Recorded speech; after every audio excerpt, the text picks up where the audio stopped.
بہت شکریہ آپ نے ٹائم دیا، منین صاحبہ بہت شکریہ آپ نے ٹائم دیا. پہلے تو یہ بتائیے گا کہ کیا کہہ کر آپ لوگوں کو ہائر کیا گیا تھا، کیوں آپ لوگوں کو معاوضہ نہیں دیا گیا، اور ہمارے ناظرین کو یہ بھی بتا دیجیے گا کہ یہ معاوضہ آخر کب سے نہیں دیا گیا، اور کبھی آپ نے اس معاوضے، اس سیلری جو آپ ظاہرہ کام کر رہے تھے اس کی تنخواہ آپ لوگوں کا فرض تھا، جو آپ کو تنخواہ نہیں دی گئی، کبھی آپ لوگوں نے ان سے جا کے پوچھا وہ تنخواہ نہ دینے کا جواز کیا ہے؟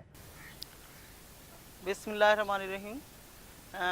یہ بہت اچھا ہے کہ آپ لوگوں نے آج ہمیں یہ موقع دیا کہ ہم اپنا یہ جو ماضی میں جو ہمارے ساتھ ہوا ہم اس کا اظہار کر سکیں.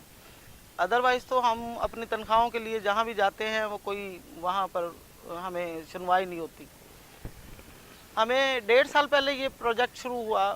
ٹھیک ہے، پالیسیز بنتی ہیں، گورنمنٹ بناتی ہے، ماہرین تعلیم اس پر بحث کرتے ہیں، بات کرتے ہیں.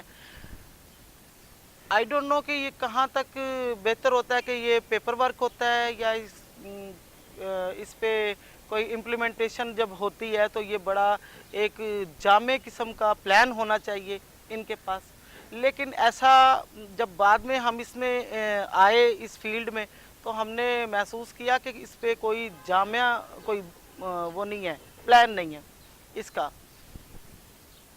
ایجوکیشن دینے کے لیے وہ بچوں کے لیے بلا رہے ہیں، یہ سب دکھاوا کہ سیکنڈ شفٹ میں آپ آ جائیں یہاں پر. ہم جی بے روزگاری کم کر دی گئی ہے، ٹیچرز بلا لیے گئے ہیں.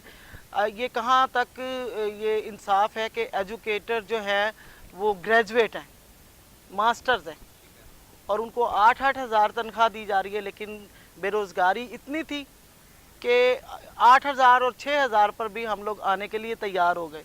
اس کے باوجود 1.5 سال گزر گیا ہے، ہمیں ہمارا معاوضہ نہیں دیا گیا. ہم کس سے جا کر لیں؟ کوئی کہتا ہے ادھر جائیں ادھر جائیں ادھر جائیں. ہمارے پاس تو یہ سسٹم ہی نہیں ہے، ہمارے پاس تو اس کا اختیار ہی نہیں. کس کے پاس یعنی اختیار ہے؟ 1.5 سال سے ہم آپ کہاں سے تمام معاوضہ لیں؟ ٹیچرز کو پیسے